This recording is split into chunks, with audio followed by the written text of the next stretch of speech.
Hello, welcome to Theory Labor Economics.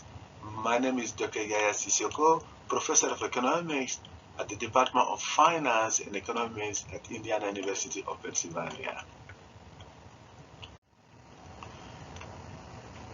Today we're going to talk about unemployment. We're going to define unemployment. What are the type of unemployment? How do you measure unemployment? Before we talk about the history for unemployment in the United States, let's define unemployment. What is unemployment? You'll be considered as unemployed if you are not working, but you must be actively looking for a job. In other words, in order to be considered as unemployed, you have to fulfill two criteria. The first criteria would be you have to be willing to work. The second criteria would be you have to be able to work. So if you fulfill those two criteria, you'll be considered as unemployed. For instance, full-time student, they are able to work, but they don't want to work, or they are not willing to work because they want to focus on their classes. They want to focus on their school so that they can have a better grade in their classes. So so having defined unemployment now, why are some people, some workers unemployed? Why are some person unemployed? In order to be able to see the concept of unemployment, we're going to use labor market, the graph about labor market. So I'm going to draw the graph about labor market here. The vertical axis, which is this one here, the y-axis, I'm going to call that so W, the wage rate measured in dollar. The wage rate is how much a worker can pay an hour, say, for instance, $7 or $10 an hour. So on the horizontal axis or the x-axis, I'm going to put L, quantity of worker measured in million of worker. That's answer. Measured in million. Okay, so this is the origin where the two cross the y-axis, which is the wage rate, and then the horizontal axis, which is so the quantity of labor. So we know that from the labor market, so labor supply is positively sloped, upward sloping. This is labor supply, LS. So why is labor supply positively sloping? Because at lower wage rate, less so at lower wage rate, less people are willing to work, less people want to work. At higher wage rate, more people want to work. Okay. And then on the other end, so labor demand is downward sloping or negatively sloped. So why?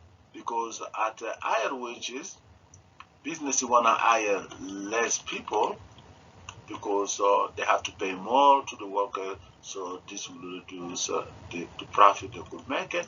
At lower wages, lower wage rate, business want to hire more worker because they can labor the workers are cheap, they can hire more, they can make more profit in that sense.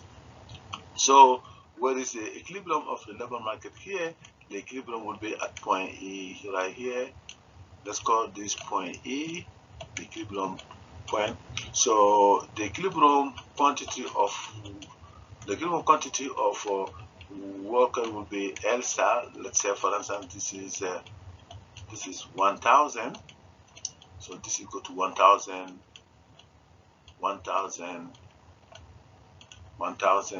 so this is, let's say this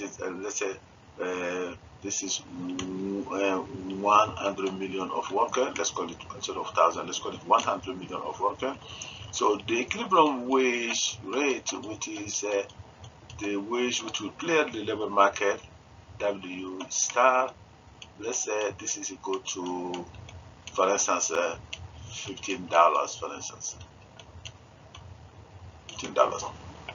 So now, now after the labor market cleared at $15 and 100 million of workers, so let's assume, for instance, for there is unforeseen measure in the labor market, W increased to, let's say, to $20, for instance.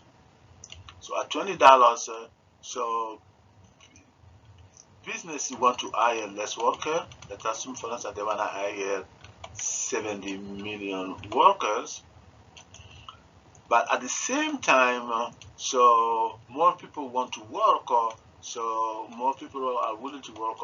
Let's assume, for instance, we have about 100, so 20 million people want to work. 120 million people want to work. So you can see that, because the wage rate is higher than the minimum wage rate, so business want to hire less worker. Because the wage rate is higher than the minimum wage rate, so more people want to work. And the gap here between labor demand and labor supply is known as excess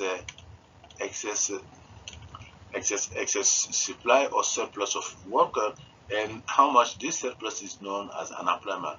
How much is the surplus of for worker here? How much would be the unemployment? So in this situation, in this case, in this example, unemployment would be, so then 120 million minus 70 million, which is going to be 50 million. So the excess supply or the surplus of worker would be, so 50 million. So 120 minus 70, that's 50 million. So you can see that that's how we have some worker will be unemployed anytime the wage rate is above the equilibrium wage. So having said that, then let's look at now the history of unemployment in the US. So between 1960 and 1990, unemployment has been going up because of a recession. We had a recession in the US, and then during period of a recession, unemployment would increase, and then during period of expansion, unemployment would go down. For instance, in the 90s, because of the technological innovation, in the 90s, unemployment went down in the US. So, but also in unemployment peak in the 2000, it went up again to 9.6% because of the financial so crisis, the Great Recession in 2007 2008. So you can see that so the Great Recession caused unemployment to go up. But if you compare that, so this is a higher unemployment rate compared to the unemployment rate, for instance, in Germany and in France, for instance.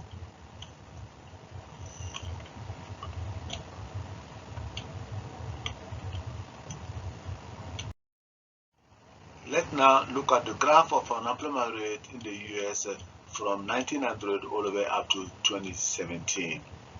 If you look at the graph, you can see that the tipping point, the highest point of unemployment in the US was in 25% in 1933.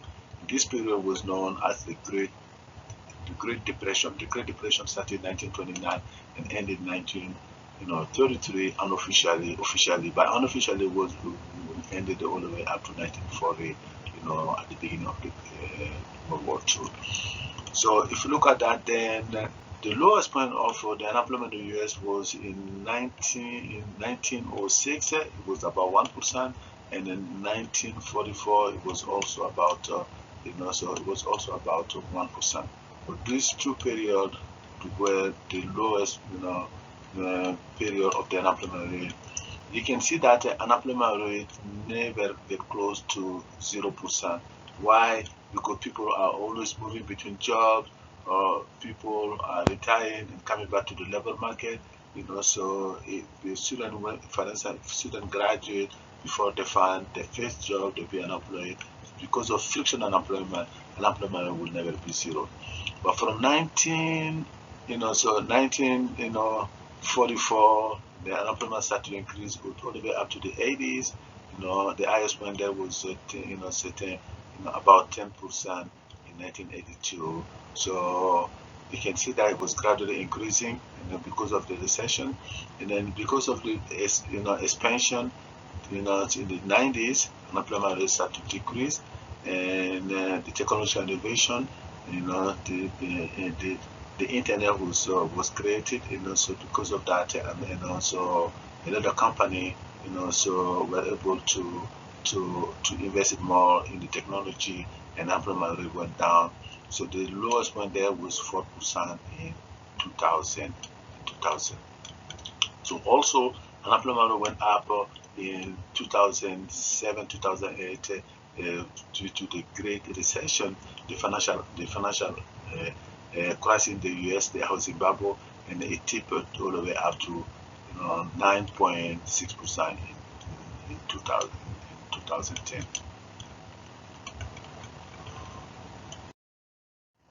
Now let's talk about the graph of unemployment rate by education and attainment in the U.S. in 1970, 2017. If you look at the graph, you can see that people who drop out of the high school, have the highest unemployment rate, followed by the high school graduate, and then people who went to college, they have the lowest unemployment rate. You can see that this also follow the pattern of during recession, unemployment rate would increase. For instance, the 1980 recession, unemployment rate was about 16%, the highest for the high school dropout, and then and it was about 10% for the high school graduate. It was only about 3% for the college graduate. So you can see that also during the 90s, the lowest unemployment rate so was about almost 2% here for college graduate, as compared to 7% for so the high school dropout. And then in the Great Recession of 2007, 2008, the so it impacted the dropout, high school dropout. It was about 14.2%, and then followed by 10% for the high school graduate, and then only 4.1% for college graduate. So you can see that going to school will give more opportunity to people to experience less unemployment. Now let's talk about the two types of unemployment. The first one is called frictional unemployment.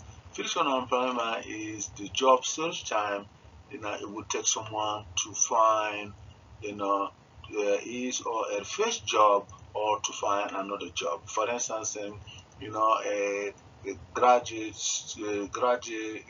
student from college. For instance, if you graduate from college, it will take you let's say a week to find your first job, or a month or 2 months to find your first job. The time it will take you to find your first job, to land your first job, your dream job, is called frictional unemployment. Also, stay home parents, so well, mom or dad want to stay home to take care of so to take care of so their kid, and then the time they're taking off, when the kid grow up, they want to go back to the labor market. The time it will take them to find another job will be called frictional unemployment. So you can see people are always moving between jobs. Because of that, we have a frictional unemployment, and there is no way you can avoid that, because this is always going to happen in the economy. And because of that, the economy unemployment rate will never be zero. The second type of unemployment is called structural unemployment. Structural unemployment, is defined as a mismatch between worker skills in the skill needed by firm. For instance, in the 80s, the secretary, you know, need to use a typewriter in order to perform well on her job or his job. But in the 90s and 2000, because of the technological innovation, the secretary must learn how to use a computer. If not, then they will be laid off or they will lose their job because of that. Okay, we'll stop here today. Next time, we'll talk about how we measure the rate of unemployment. Thank you.